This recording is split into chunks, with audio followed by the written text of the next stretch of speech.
What up, peeps? Welcome to a pickup video.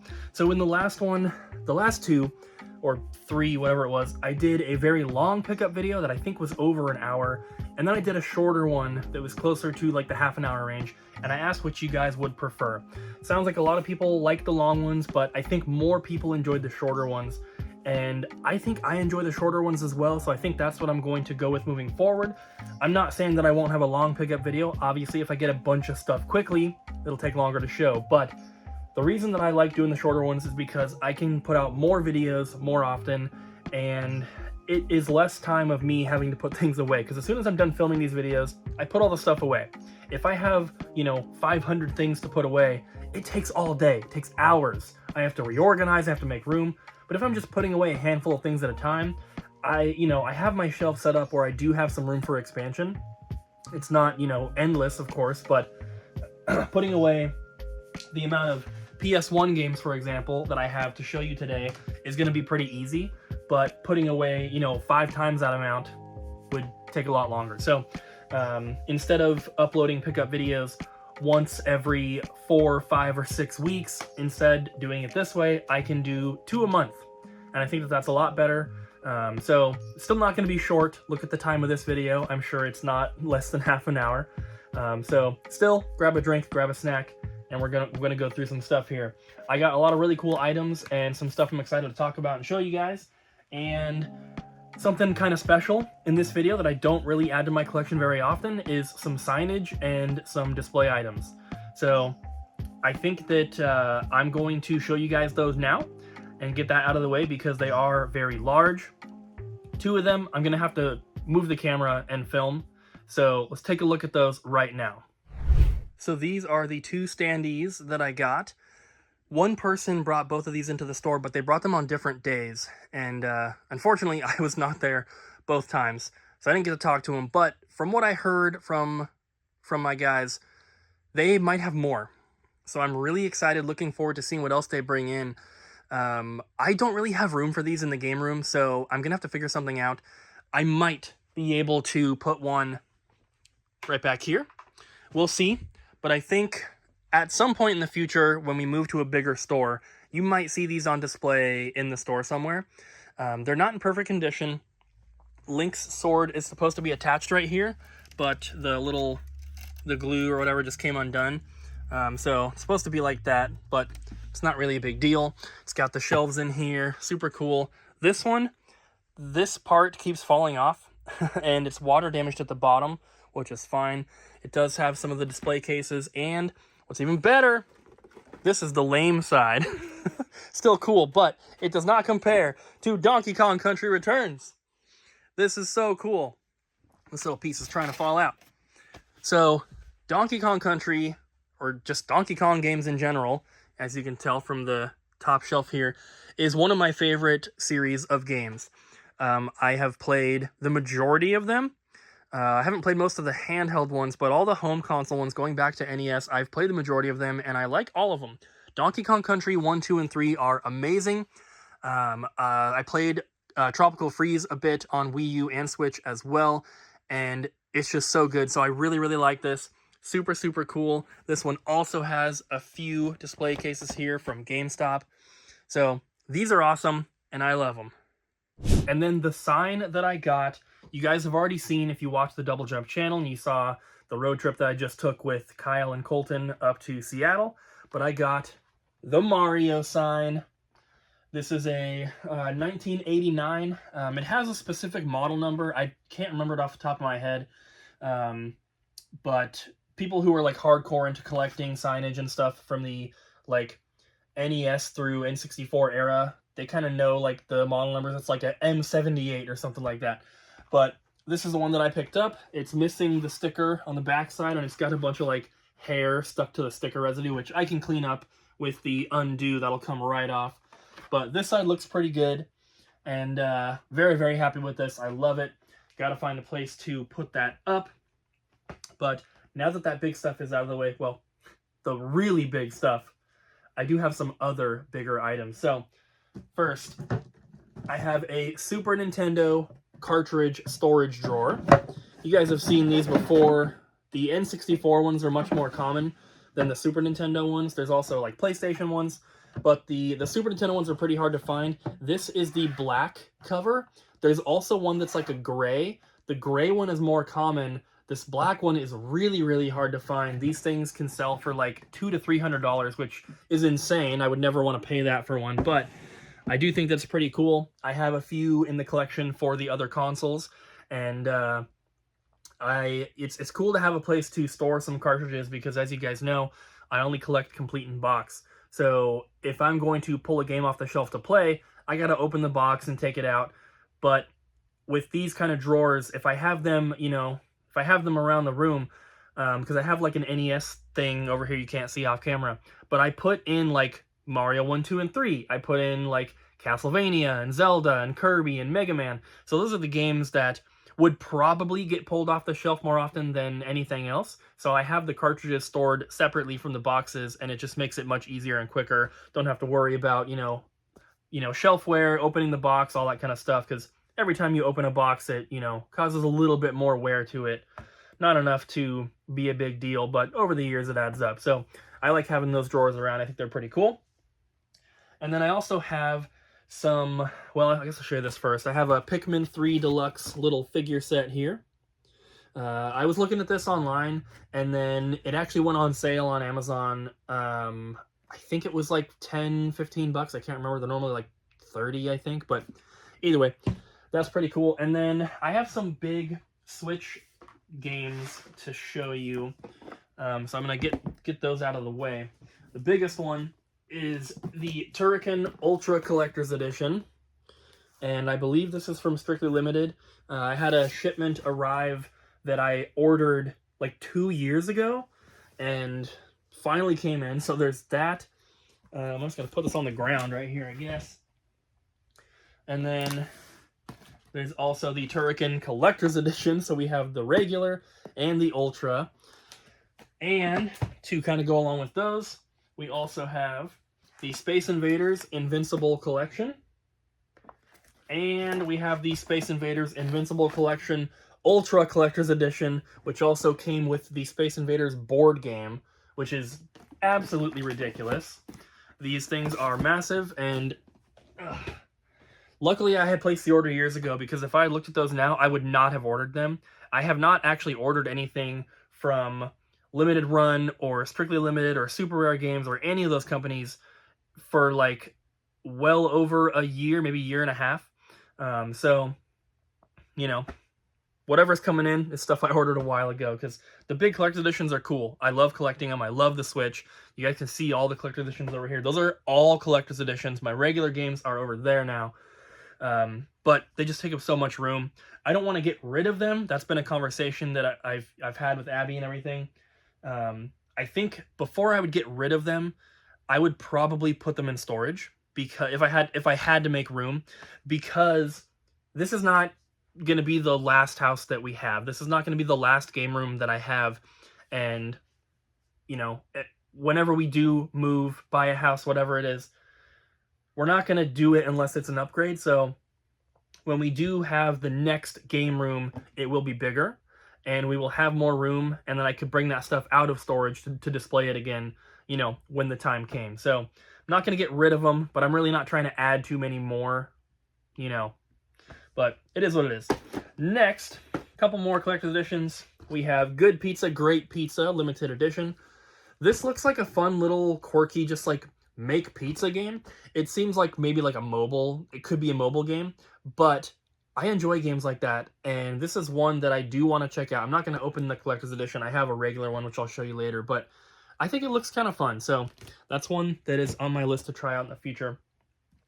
The other collector's editions I have left are Pressure Overdrive and Loop 8 Summer of Gods Celestial Edition.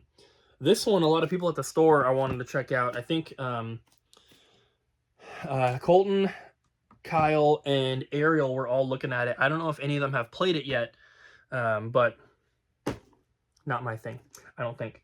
And then one last kind of thing. I got the Martian Panic game, which comes separately with the blaster. which is basically like a zapper gun that holds the Joy-Con. I got this from Best Buy. It was on clearance for $9.99 for the whole, for the pair. And little story real quick. I ordered 3 of them. Well, Abby ordered 3 of them because I asked her to. I wasn't at a computer when I saw it. And they were set to pick up in Portland. We don't have a Best Buy in Vancouver, so we go into Portland. And when I got there, they brought out the order. They had 3 copies of the game and 1 blaster. And I was like, oh, it's supposed to have 1 blaster per game. And I was there for 45 minutes while we tried to get this figured out. The employees were awesome. Everyone was super nice. But the way that the website was working was if you bought 1, you got 1 blaster. But if you upped the quantity, you still only got 1 blaster. So that kind of sucks because the game's not on sale anymore, and it was half off when I bought it. Normally it's $20, and I think it started at $30. So we ended up just canceling the other 2, and then they were able to reorder them for me at Best Buy because this was an online-only thing as well. So at some point, I'm going to go back and pick up 2 more with 2 more blasters, which we will sell at the store.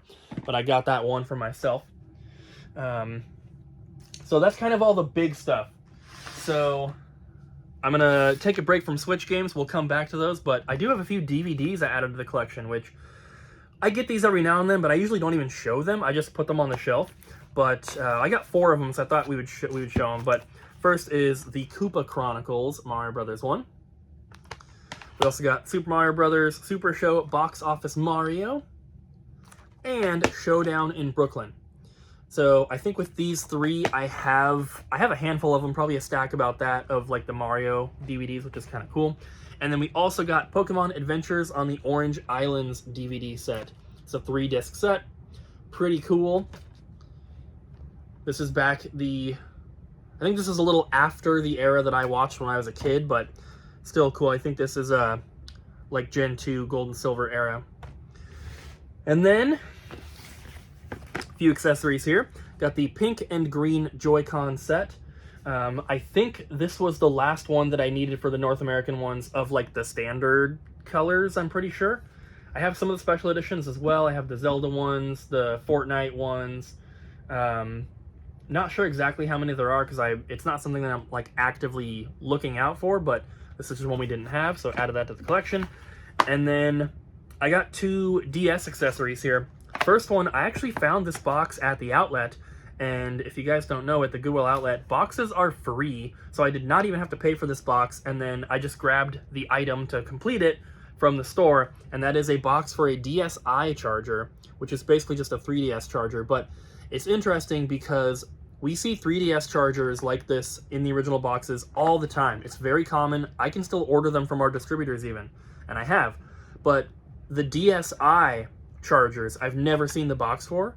Looking it up on eBay, they're not super rare or anything. I just never have seen one before, and I thought that was kind of cool, especially because I found it at the outlet. I don't find stuff for my collection at Goodwill very often anymore, so it's always fun. And then I also have the Circle Pad Pro for the 3DS. So that is actually it for like the accessories, all the other stuff. So everything else I have to show you guys are games or game boxes or manuals. So I have exactly 1 Nintendo Wii game, and that is Jaws Ultimate Predator. Kind of an uncommon one, not super rare, but a little uncommon. I'm going to try to move all this stuff a little closer to me down here. So let's go NES because I only have 2. The first one is just the box only. Yeah, and that is for Venice Beach Volleyball, which is, I believe, an unlicensed game. And I got this from Pink Gorilla last time we went up there. And then also, I think on that same trip, but from Super Smash Games, I got Galaxy 5000 complete in box for the NES. So not a ton to add to that collection, but every little bit helps. I actually have 1 Game Boy cartridge only, and this is Kudzu, and it is a prototype. This is a new release. I don't even want to call it a homebrew because I feel like Mega Cat Studios is not, they're not like a homebrew developer. They're like a legit, studio. They put out multiple games, so it's a new release. This is the prototype version, which they sent to me. I have not played it yet. I have watched gameplay. I think that it looks pretty cool. And I think right now, when this video goes up, their Kickstarter to fund the production of that game is still live. So you should definitely go check it out. If you just go to Google, type in Kudzu, K-U-D-Z-U Kickstarter, it should pop up. But from the trailers and everything, it looks really, really good. And I'm not a huge handheld, player, but I think that it does look cool. And I'm wondering, I would assume that it does, but I'm wondering if I could play that on the Super Game Boy, on my Super Nintendo, so I can play it on the TV. Because if I'm going to play it, that's the way that I would do it. Next, let's look at PS1, because I have some really awesome stuff here. We got a massive collection of PS1 games traded in a couple days ago, PS1 and PS2. And there were some games in here that I did not have in the collection that I was definitely interested in. And I almost wish that I had brought the entire collection home and replaced all my copies, because almost every single one of these is in mint condition. Cases don't have, well, a couple of them do, but most of them don't have any cracks, any stickers, and then all the discs are in near mint to mint condition. I'm talking like they look unplayed. So these are really, really good condition. So we have Jungle Book, Rhythm and Groove. We have Land Before Time, Return to the Great Valley. The Smurfs. Some of these games I'd never even seen before, like this one, Tunenstein, Dare to Scare. This game's not expensive or anything, but I think it's pretty uncommon. Like I said, I've never seen it. And what was cool about this collection was that they had like some RPGs and stuff, but then they had a bunch, and like, platformers and like adventure kind of games. But then they had like a bunch of like Looney Tunes and like cartoon and Disney related games, which, that kind of stuff on PS1 is kind of uncommon for some reason. You would think that they would have sold a ton of copies, but they're kind of hard to find. This is a game I've never heard of, Fix the Adventure. Looks like a platformer, kind of, Glover, Spyro the Dragon, something like that.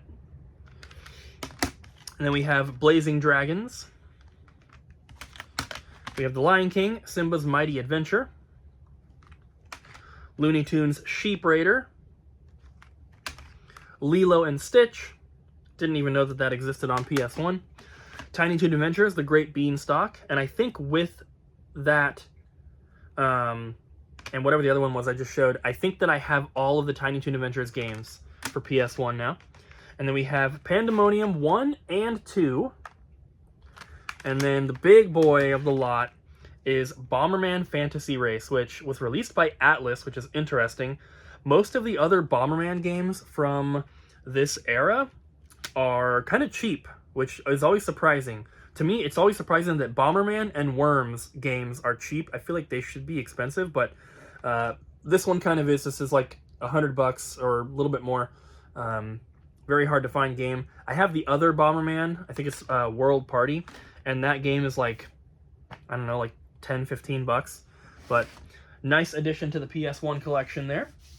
Let's go with Nintendo Switch now. These are going to be all of the, regular case games here. I have 2 stacks. First one is No Straight Roads. And then we have Raiden 3 Mikado Maniacs. We have Demonica, if I'm even saying that correctly. I have the regular one and the Elite Edition.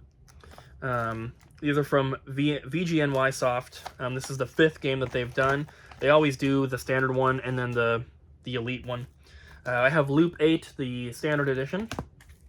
Monster Menu. This game looks really cool. It's called Monster Menu: The Scavenger's Cookbook. This is deluxe edition.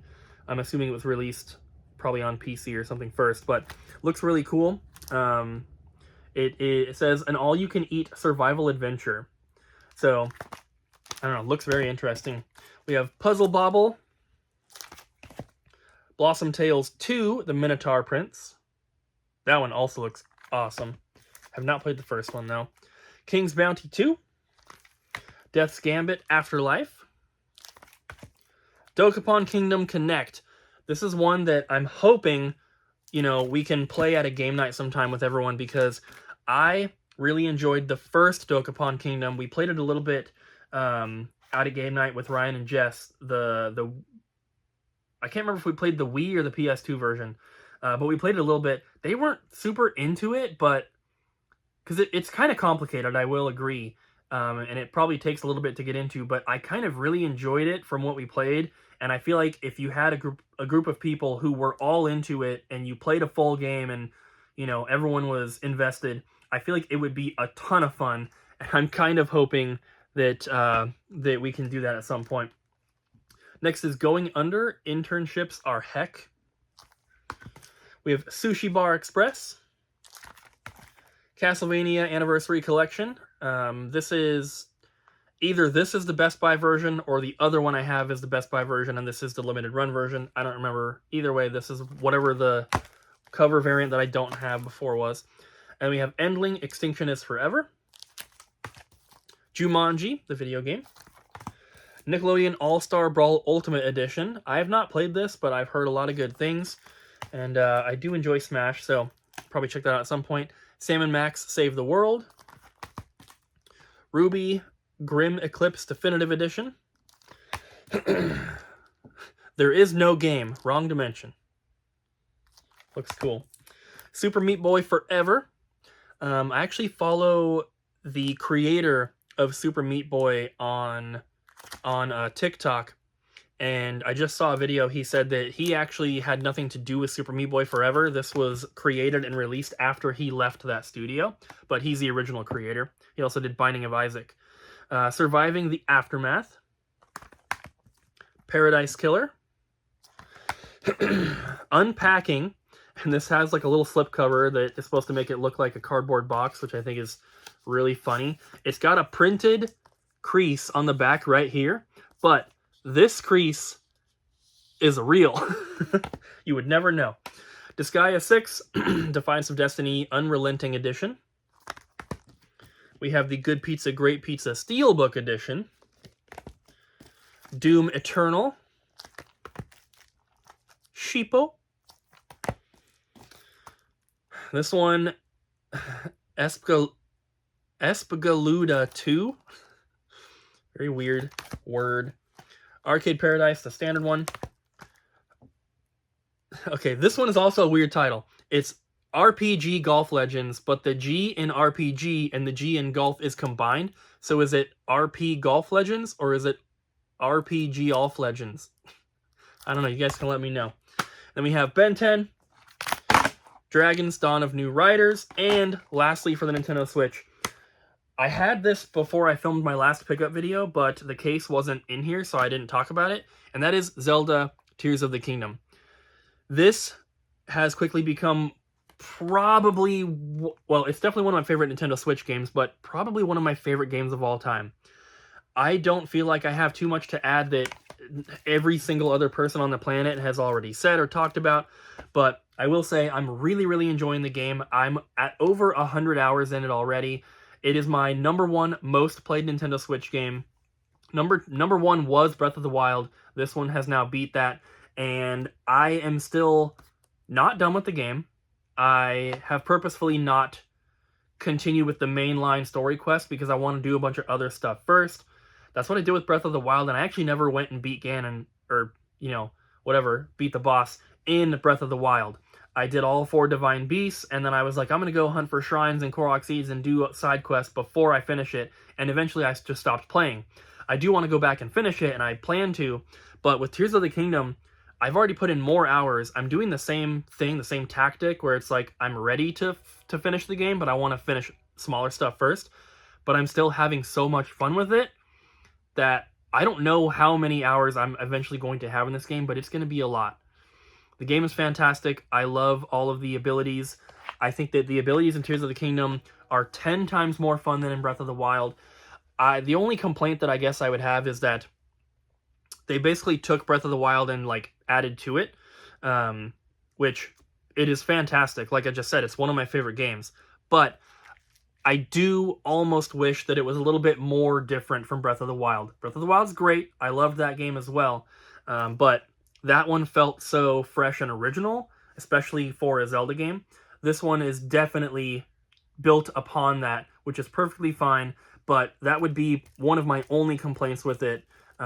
If I had to pick something, that would be my complaint. But overall, I'm loving the game. If for some reason you have not played Tears of the Kingdom, you definitely need to. All right, let's move on. Let's go with Game Boy stuff. I have a stack here of Game Boy, Game Boy Color, and Game Boy Advance in no particular order. First up, Super Mario Land. Player's Choice. This is box only. We have plenty of manuals at the store. I just didn't grab one. I forgot. And then I'm going to wait for a Player's Choice version of the game to come in to complete it. But got that from Legendary Games. We also have Nickelodeon All Grown Up Express Yourself. We have Pocket Bomberman, also box only. Another box only one is Popeye 2, which is a pretty uncommon Game Boy game. So the box is typically the hardest part to find for original Game Boy games. So I'm happy to get that one out of the way. Cartridge and manual should be a lot easier to find. Force 21 for Game Boy Color, also box only. And then we have The Legend of Zelda Oracle of Ages. This is a later print. I would say second print, but there's probably multiple. But the first print of it has a like shiny holographic looking cover. So I'm trying to get both in my collection because it is a major variant. It's not just like, oh, the ESRB rating was moved from here to here, you know. Some of those like smaller variants I don't really care too much about. This one's a major one, you know, holographic cover versus, you know, matte finish cover. So I now have both versions of Oracle of Ages, and I am just missing, I think, the first printing of Oracle of Seasons to have, like, you know, the set of 4, basically.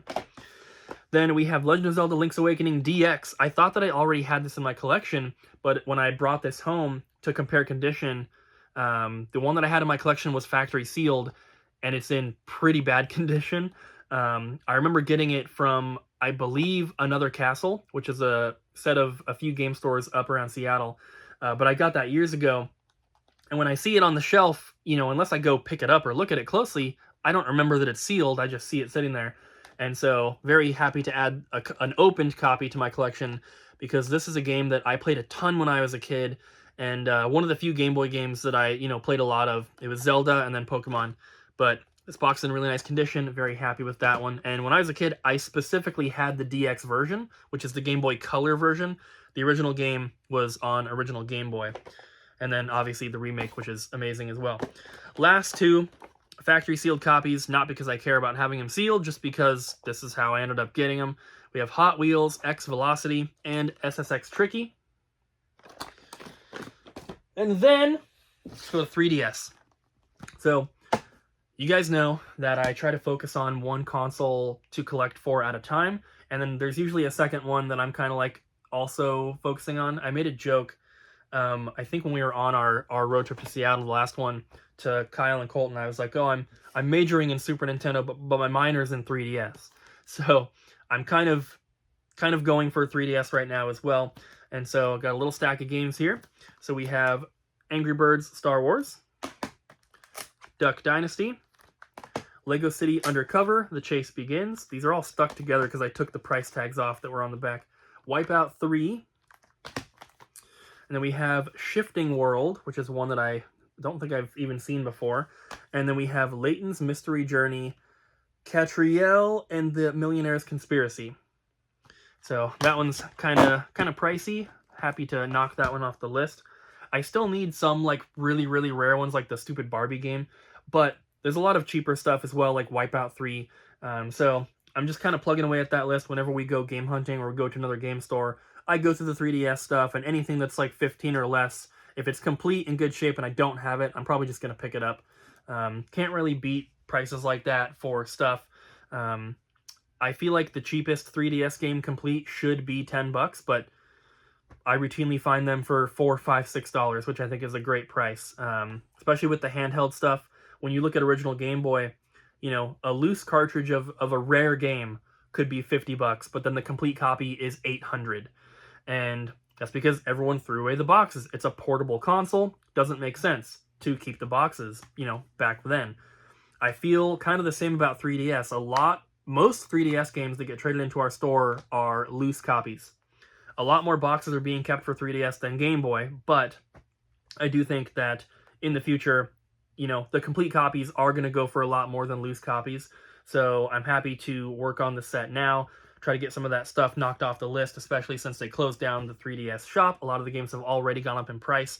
They're only going to continue to climb. So I'm happy to find games for $5 to $10. I think that's awesome. So I have 2 consoles worth of stuff left to show you guys, and I'm going to start with Super Nintendo. I'm going to save the other one for last, which I would normally save Super Nintendo for last because that's the console I'm currently focusing on, but the stuff I have for the other console is way crazier and some of the rarest stuff in my collection. So let's go with Super Nintendo. First up, I got the manual and precautions booklet for Lost Vikings. This was on my list. I already have the box and the cartridge, just needed the manual to complete it. So I picked that up. Very happy to have found that in person.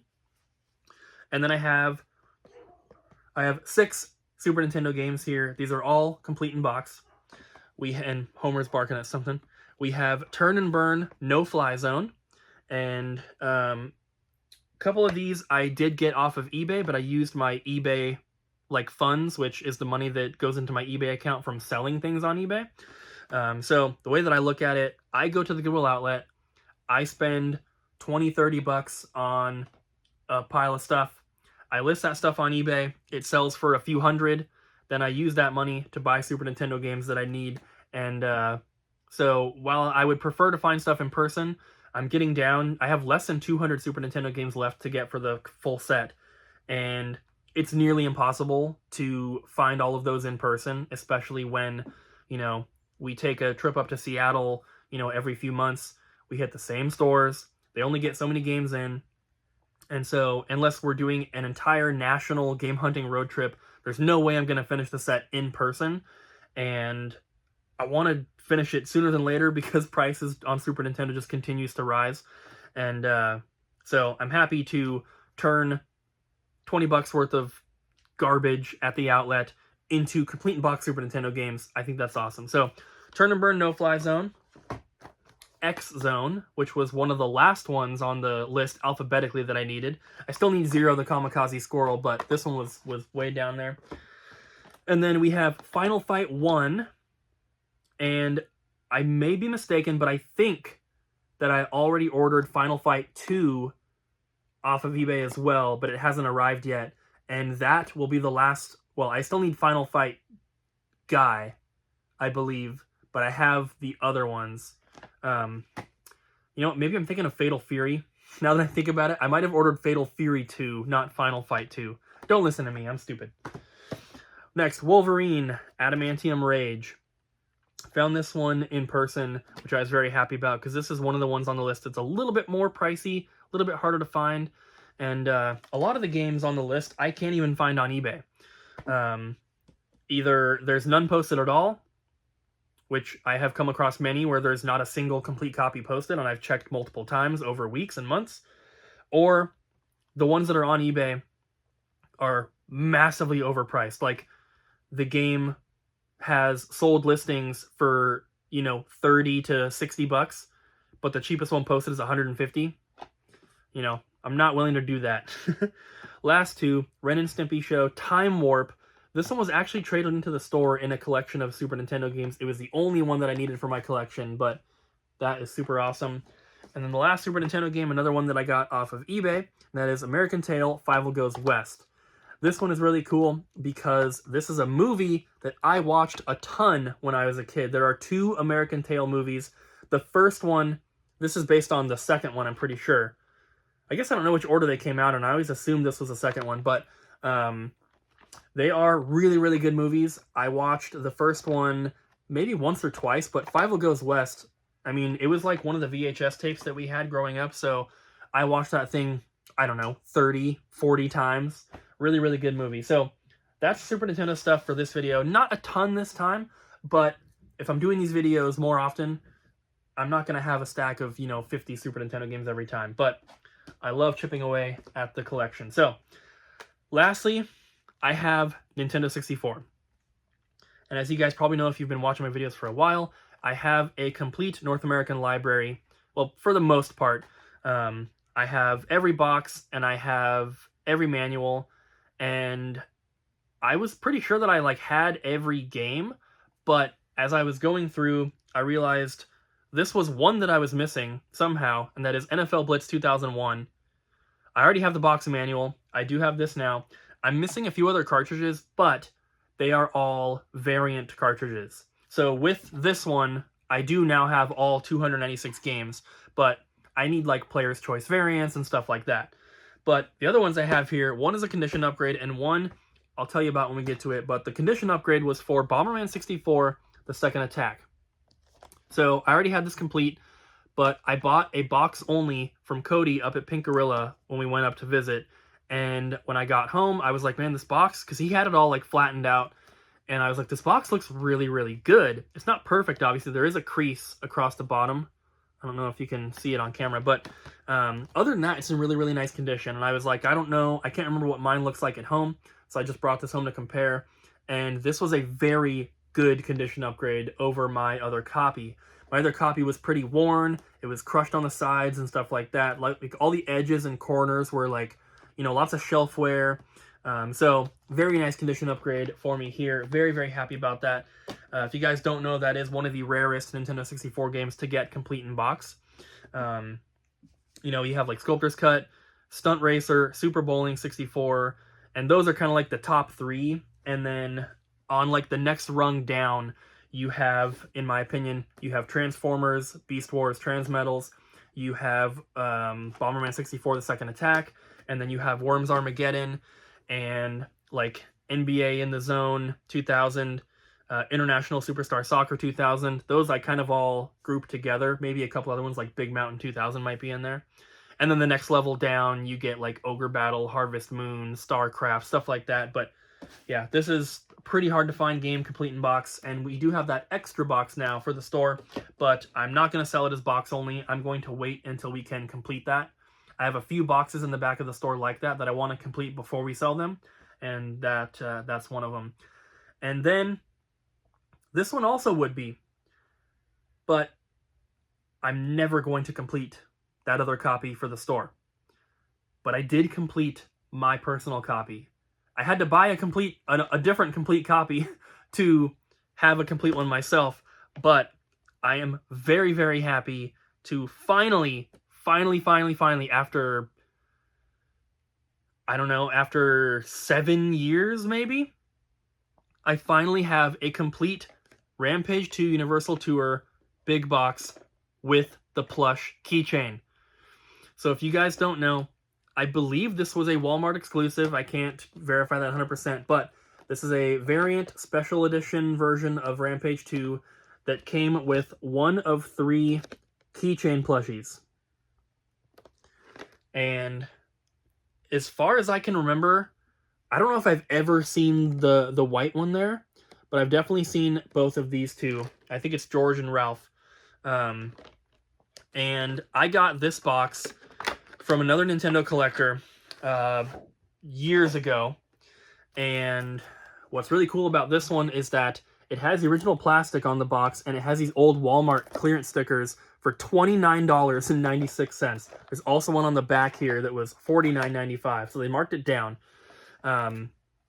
So as far as I know, mine is the only copy to exist that is opened but still has the original plastic on it.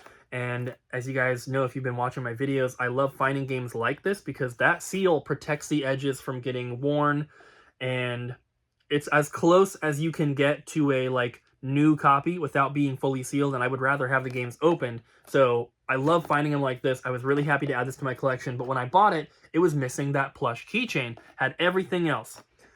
And I have periodically been looking for that plush keychain, but they are extremely expensive. I had one offered to me years ago, just the plush, for like $2,700, and I was like, I can't do that. You know, that may not necessarily be a terrible price, but that's a lot of money to spend on a keychain. And even though I would consider myself to be a hardcore collector, there are collectors out there that are way more hardcore than I do. People that will drop $10,000 on a kiosk, or, you know, a statue or something like that. That's one level above me as a collector, in my opinion. I love collecting statues, I love collecting rare stuff, but I'm usually not the one to to drop multiple thousands of dollars on a single item from my collection.